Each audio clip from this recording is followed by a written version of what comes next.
Težko je biti najbolj pameten človek na svetu in predvideti, kaj se bo v prihodnosti dogajalo z avtomobilizmom. Zdaj me vsi sprašujejo, če bodo električni avti prevladali in ja, lahko da bo vodik. Marsikaj se lahko zgodi, če bo kakšna tehnologija izjemno hitro napredovala. Ampak je dejstvo, da električni avti trenutno zelo hitro napredujejo in evo, Ioniq je po 2 letih že prenovljen. Nič drastičnega, ampak vseeno proizvajalci takoj, ko lahko dajo boljšo baterijo, bolj zmogljiv motor, to tudi naredijo, mi uporabniki pa smo seveda zadovoljni. No, vsi, razen tisti, ki imajo starega. Novi Ioniq ni bistveno drugačen, še vedno ima to aerodinamično obliko, ki meni sicer ni všeč, ampak to je itak stvar okusa. Ima pa tudi novo masko, tudi spredaj, ki mi tudi ni všeč, ker s to plastiko deluje precej ceneno. No, ima pa 2 nova aktivna pokrovčka, ki se v bistvu odpirata, kadar je večja potreba po hlajenju oziroma zapirata za boljšo aerodinamiko.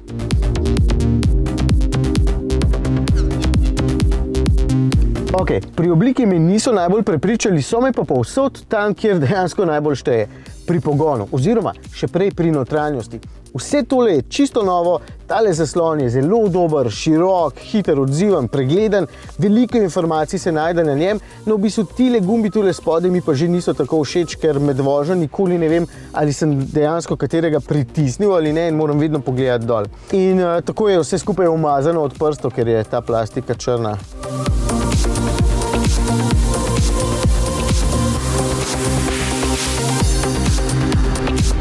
Na lanskem Prima testu smo ugotovili, da je Ioniq najbolj varčen med električnimi avtomobili. Kljub razmeroma majhni bateriji z 28 kvorami je prevozil nekje do 200 umirjenih kilometrov. Novi pa z bruto 38 kvorami prevozi 200 kilometrov tudi na avtocesti. Od starega nekje 40 ali pa 50 kilometrov več naredi tudi v mestu, torej napredek je očiten, se pa prav nič ne pozna, da je motor močnejši.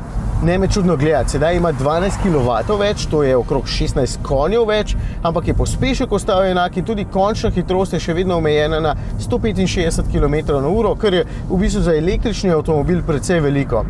Razlog je v tem, da je Ioniq z novo baterijo 150 kg težji kot prej in evo, zmogljivosti so povsem enake.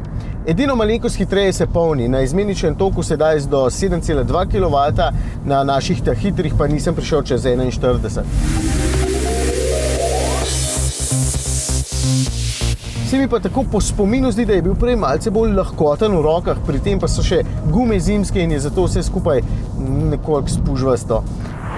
Že prejšnji Ioniq ni bil nič posebej vozniški, se pa čisto ok peljal v ovinek zaradi nizkega težišča, predvsem pa zaradi veliko navora odločno pospešuje, tako da si na cesti dejansko z njim lahko precej hiter, če želiš. Ampak če dobro poznam lastnike teh vozil, je vsem bistveno bolj važno, da naredijo na elektriko čim več kilometrov, no in zato sem imel večino časa povprečje 16 kWh na 100 km, na avtocesti pa 19.